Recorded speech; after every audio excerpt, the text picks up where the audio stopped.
Hello dear students, this is part fourth.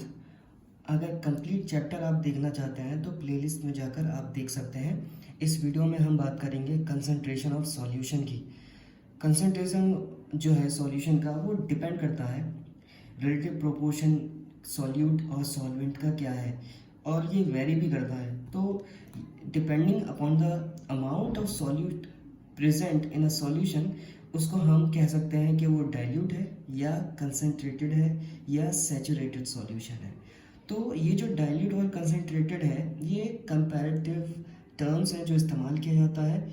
और saturated solution क्या होता है वो और अनसैचुरेटेड सॉल्यूशन क्या होता है वो पार्ट 2 में बता चुका हूँ। मैं एक बार फिर बता देता हूँ कि सैचुरेटेड सॉल्यूशन वो होता है जिसके अंदर किसी भी गिवन टेम्परेचर पे उससे ज़्यादा सॉल्यूट को डिज़ोल्व नहीं किया जा सकता। अगर किसी भी गिवन टेम्परेचर पे जितना सॉल्यूट डिज़ोल्व हो सकता है उससे ज़्यादा अगर वो हो जा रहा है डिज़ोल्व तो उसको अनसैचुरेटेड कहते हैं। ठीक है, जैसे अगर मैं 100 ml ऑफ वाटर में 20 ग्राम नमक को घोल पाता हूँ, ठीक है, और वो पूरा कम्प्लीटली डिज़ोल्व हो जाता है, ठीक है, और उससे ज़्यादा डिज़ोल्व नहीं हो सकता, ठीक है, तो उसको हम सैचुरेटेड सॉल्यूशन कहेंगे। और फिर अगर मैं एक गिलास लिया मैंने, ठीक है, और टेम्परेचर किसी भी टेम्परेचर पे मैंने अभी 100 ml में 20 लिया तो उससे ज़्यादा घुल नहीं पा रहा था, मगर एक और सॉल्यूशन लिया बनाने की कोशिश की जिसके अंदर 100 ml ऑफ वाटर में वो 20 से ज़्यादा जो है डिज़ोल्व हो गया सॉल्यूट। इसका मतलब वो जो सॉल्यूशन बन रहा है वो अनसैचुरेटेड कहलाएगा। ठीक है, तो इसमें हम इस कंसंट्रेशन को पता करने के लिए, यानी इसका एक फॉर्मूला होता है, तो इसको हम पता लगाते हैं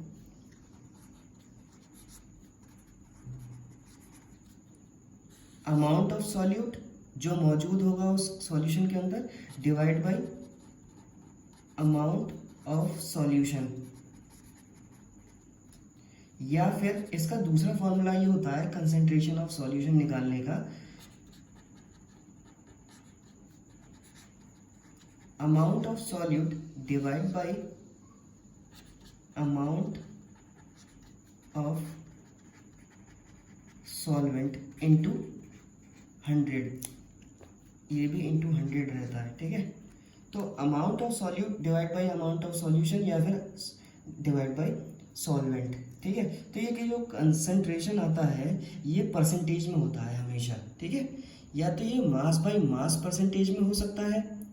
तो अगर मैं मास बाई मास की बात करूं, ठीक है, तो इसमें फॉर्मूला बन जाता है कंसंट्रेशन ऑफ सॉल्यूशन निकालने का कि mass of solute divide by mass of solution into 100। तो इस तरीके से भी निकाल सकते हैं, और मास बाई वॉल्यूम भी निकाला जा सकता है। ठीक है, तो इसमें लिख सकते हैं हम mass of solute divide by mass of solution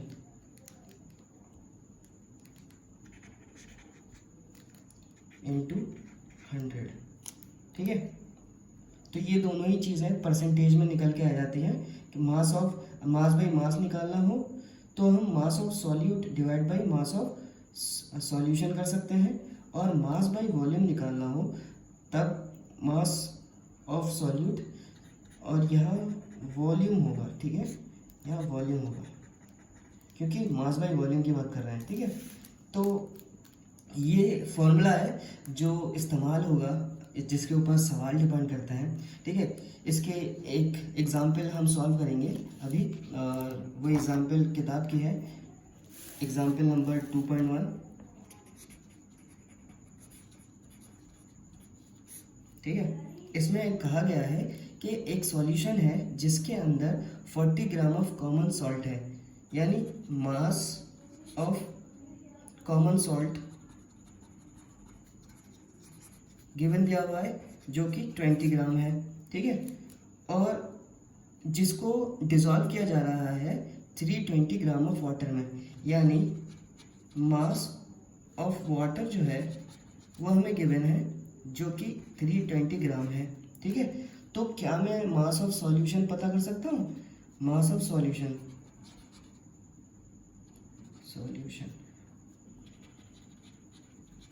mass of solution क्या होता है?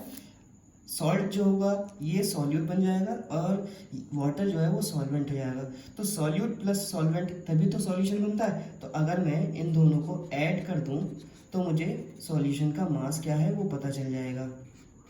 ठीक है, 340 ग्राम। तो मुझे मास पता चल गया। अब हमसे कहा जा रहा है calculate the concentration in terms of mass by mass percentage of the solution.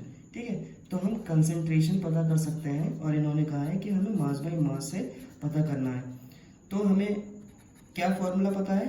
Mass of solute पता होना चाहिए, divide by mass of solution से हमें डिवाइड करना है, देन 100 से मल्टीप्लाई कर देना है। तो मास ऑफ सॉल्यूट क्या है?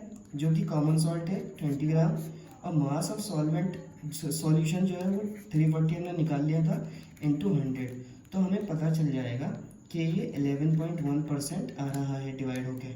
ठीक है, तो ये इजी से था। तो अगर हमें सिर्फ फॉर्मूला पता होगा तो हम किसी भी सवाल को इजीली कर पाएंगे।